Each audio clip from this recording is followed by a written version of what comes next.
Hello. Let's talk about Chapter 12 homework. Let's start with question 1. The beginning inventory was $12,000 and the ending inventory is $4,419. What entries are needed at the end of the fiscal period to adjust merchandise inventory? The first journal entry that we need to record is to move the beginning inventory to income summary. We do that because the assumption is that the beginning merchandise inventory has been used up and should now become an expense for the period. We record this entry by debiting income summary for $12,000 and crediting merchandise inventory for $12,000. The next step is to set up the ending inventory as merchandise inventory on the balance sheet. We do that because the ending inventory is related to purchases we have previously made and recorded them as expenses in our income statement. So we now need to move the expenses equal to the ending inventory to the balance sheet. We record this entry by debiting merchandise inventory and crediting income summary for $4,419.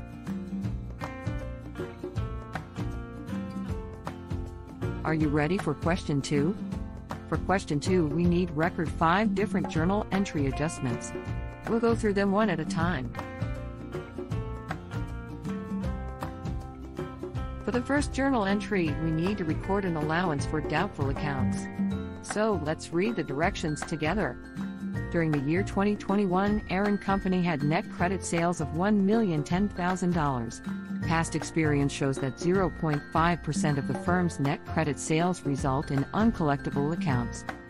So we would multiply the total credit sales of $1,010,000 by the experience percent to get an estimate of how in total amounts we may lose because credit customers did not pay us.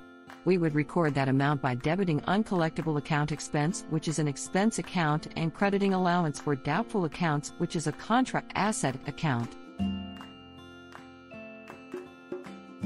Let's look at the next exercise.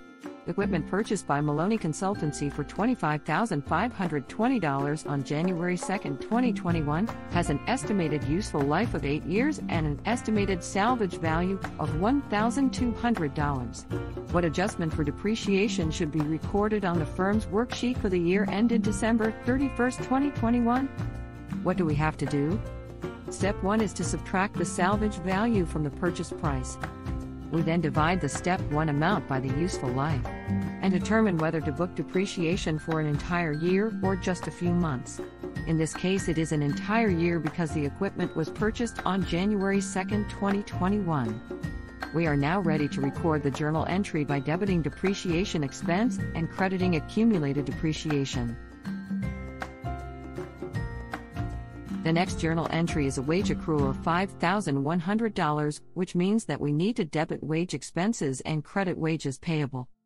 The last 2 journal entries require us to calculate payroll taxes and then record those entries by debiting payroll tax expenses and crediting the applicable liability account, such as Social Security tax payable. That now brings us to question 3. Let's read it together. On December 31, 2021, the notes payable account at Summers Boutique Shop had a balance of $120,800. This amount represented funds borrowed on a 6-month, 5% note from the firm's bank on December 1st. Record the journal entry for interest expense on this note that should be recorded on the firm's worksheet for the year ended December 31, 2021. Step 1 is to calculate the annual interest amount by multiplying the note payable balance by the interest rate. We then need to determine the number of months that we need to accrue interest for. Please look at when the funds were borrowed. In Step 3 then, we divide the amount from Step 1 by the number of months from Step 2. We are now ready to record the adjustment by debiting interest expense and crediting interest payable. Let's now move on to question 4. The Artisan Wines is a retail store selling vintage wines. On December 31, 2021, the firm's general ledger contained the accounts and balances below. All account balances are normal. There are 10 adjustments we need to book and prepare the entire worksheet.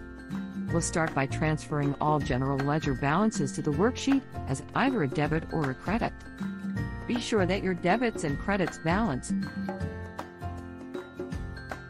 The next step is to record all the adjustments in the adjustment column of the worksheet.